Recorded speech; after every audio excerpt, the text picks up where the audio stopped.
নমস্কার। সকল দর্শক ও শ্রোতা বন্ধুদের জানাই আমার আন্তরিক ভালোবাসা ও শ্রদ্ধা। বোম্বাই বন্দর ছেড়ে জাহাজ সিঙ্গাপুর, চীন দেশের হংকং প্রভৃতি স্থান হয়ে জাপানে এলো।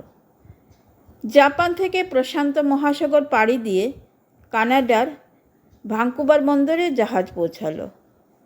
স্বামীজি জাহাজ থেকে নামলেন, ট্রেনে উঠে শিকাগো শহরে গেলেন। শহরে খুব বড় মেলা বসেছিল। স্বামীজি কয়েকদিন তাই দেখলেন। তারপর ধর্ম মহাসভায় লেকচার দেওয়ার জন্য নাম লেখাতে গিয়ে শুনলেন যে আর হবে না, দেরি হয়ে গিয়েছে। তার সঙ্গে কোনো পরিচয়পত্রও ছিল না।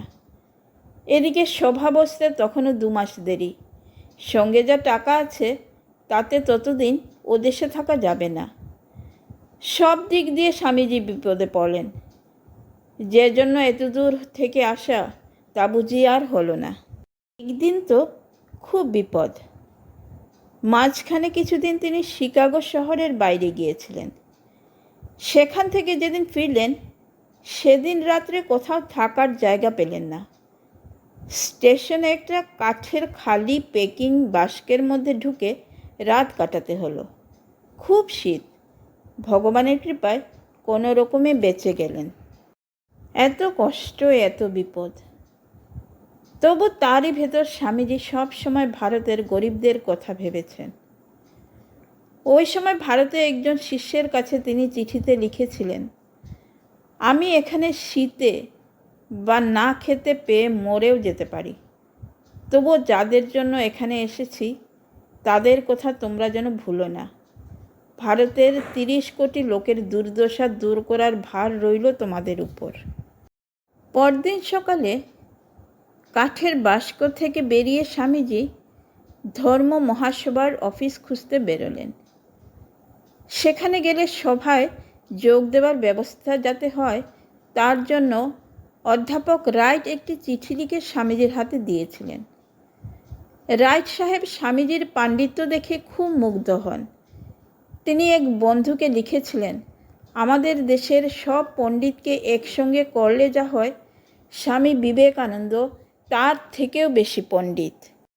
কিন্তু রাইট সাহেব অফিসের যে ঠিকানা লিখে দিয়েছিলেন তা যে হারিয়ে গিয়েছে। স্বামীজি কী আর করবেন, রাস্তায় ঘুরে ঘুরে অফিসটির খোঁজ করতে লাগলেন, কিন্তু কোনো সন্ধান পেলেন না। রাত্রে খাওয়া হয়নি, খুব খিদে পেয়েছে। কয়েকটি বাড়িতে ভিক্ষা করতে গেলেন, কেউ কিছু দিল না। অনেকে অপমান করে ফিরিয়ে দিল। সে তো আর ভারতবর্ষ নয়, সেখানে সন্ন্যাসীকে ভিক্ষা দেবে কে? শরীরে বল নেই, আর চলতেও পারছেন না। স্বামীজি ক্লান্ত হয়ে রাস্তার উপরেই বসে পড়লেন। কী যে করবেন ভেবে পেলেন না। ঠিক সেই সময় রাস্তার ওধারের একটি বাড়ির দরজা খুলে মিসেস হেল নামক একজন মহিলা বেরিয়ে এলেন। স্বামীজিকে তিনি বাড়ির ভেতর নিয়ে গেলেন। খুব যত্ন করে তার খাওয়া থাকার ব্যবস্থা করলেন, অতি আপনার করে নিলেন তাকে। সেই দিনই মিসেস হেল ধর্ম মহাসভার অফিসে স্বামীজিকে নিয়ে গেলেন। সভায় যোগ দেওয়ার ব্যবস্থা হয়ে গেল। 1893 খ্রিস্টাব্দের 11 সেপ্টেম্বর শিকাগো শহরের একটি মস্ত বড় হল ঘরে সভা বসেছে। বিভিন্ন ধর্মের প্রতিনিধিরা বসেছেন মঞ্চের উপর। তাদের মধ্যে স্বামীজিও আছেন। হলটিতে বসেছেন আমেরিকার প্রায় 7,000 শিক্ষিত নরনারী। সভার কাজ আরম্ভ হলো। একজন প্রতিনিধি উঠে সভার লোকেদের সম্ভাষণ করে তাদের বক্তব্য বলতে লাগলেন। স্বামীজি আর উঠতেই চান না। এর আগে এ ধরনের সভায় তিনি লেকচার করেননি। শেষে দেবী সরস্বতীকে মনে মনে প্রণাম করে উঠে দাঁড়ালেন। গায়ে গেরুয়া পোশাক, মাথায় পাগড়ি, আর শরীর থেকে যেন জ্যোতি ঠিকরে পড়ছে। আমেরিকাবাসী ভগ্নী ও ভ্রাতাগণ বলে স্বামীজি লেকচার আরম্ভ করলেন। সকলকে ভাই বোন বলে ডাকতে শুনেই শ্রোতারা আনন্দে মেতে উঠল। হাততালির ঝড় বয়ে গেল। হাততালি আর থামনেই না। স্বামীজি তো আর মাথা ঘামিয়ে কিছু বলেননি, প্রাণের কথাই বলেছেন। পৃথিবীর সব মানুষকেই তিনি নিজের ভাই বোন বলে ভাবতেন। নিজের ভাই বোনের মতোই তিনি সব দেশের সব ধর্মের মানুষকে ভালোবাসতেন। সেজন্য তার কথায় সকলের মনে ভালোবাসার ছোঁয়া লেগেছিল। ওই একটি কথাতেই স্বামীজি আমেরিকা জয় করে নিলেন। সবাই বুঝল, ধার্মিক হতে হলে সব মানুষকে ভালোবাসতে হয়। শিকাগো ধর্ম মহাসভায় প্রথম দিন লেকচার দিয়ে স্বামী বিবেকানন্দ জগৎ বিখ্যাত হয়ে গেলেন। পরদিন শিকাগো শহরের রাস্তায় রাস্তায় স্বামীজির বড় বড় ছবি টাঙানো হলো।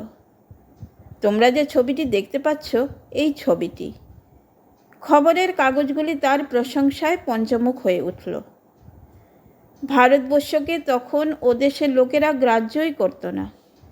স্বামীজিকে দেখে, তার কথা শুনে ভারতের ধর্মের, ভারতের সভ্যতার প্রতি তাদের মনে খুব শ্রদ্ধা এলো। স্বামীজি তার প্রিয় জন্মভূমিকে জগৎসভায় উঁচু আসনে বসালেন, ভারতের মুখ উজ্জ্বল করলেন। ধর্ম মহাসভা শেষ হলে স্বামীজি আমেরিকা ঘুরে লেকচার দিলেন। বহু লোক তার শিষ্য হলেন, সন্ন্যাসীও হলেন। স্বামীজির কাছে যদি কেউ ভারতের কোনো কিছু অযথা নিন্দা করত, তিনি তা মোটেই সইতে পারতেন না। সিংহের মতো রুখে দাঁড়াতেন। একবার জাহাজে একজন সহযাত্রী সাহেব তার কাছে ভারতবাসীদের ও হিন্দু ধর্মের খুব নিন্দা করছিলেন। স্বামীজি তাকে বুঝিয়ে বলতে চাইলেন, তবু তিনি কোনো কথায় কান দিলেন না। তখন স্বামীজি তার ঘাড়ে হাত রেখে বললেন, ফের যদি একটা কথা বলেছ তো তোমাকে জাহাজ থেকে ফেলে দেব। তখন তিনি থামলেন। এই প্রসঙ্গে পরে স্বামীজি বলেছিলেন যে, ধর্ম তো আমাদের মা, মায়ের যদি কেউ নিন্দা করে তাহলে ছেলেকে চুপ করে তা শুনতে হবে নাকি? আমেরিকা থেকে স্বামীজি ইংল্যান্ডে গেলেন। স্বামীজিকে সেখানেও সকলে খুব শ্রদ্ধা জানালো। খবরের কাগজে লিখল, ইনি বুদ্ধ ও খ্রিস্টের মতো একজন মহাপুরুষ। এখানেও অনেকে স্বামীজির শিষ্য হলেন। শিষ্যদের একজনের নাম মিস মার্গারেট নবেল, পরে তার নাম হয় ভগিনী নিবেদিতা। তিনি খুব বিদুষী, খুব তেজস্বিনী ছিলেন। ভগবানকে পাওয়ার জন্য খুব আগ্রহ তার। আমাদের দেশের গার্গী, মৈত্রেয়ী যেমন ছিলেন সেই ধরনের। স্বামীজির কথায় তিনি ভারতকে নিজের দেশ বলে মেনে নিয়েছিলেন। এদেশে এসে তিনি ভারতের সেবায় জীবন দিয়েছেন। হিন্দু সন্ন্যাসিনীর জীবনযাপন করেছেন।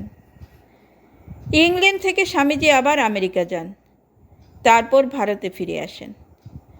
আসার সময় একজন সাহেব জিজ্ঞাসা করলেন, স্বামীজি, এদেশের কত শক্তি, কত সম্পদ, এদেশে এতদিন বাস করার পর ফিরে গিয়ে আপনার নিজের দেশ কেমন লাগবে?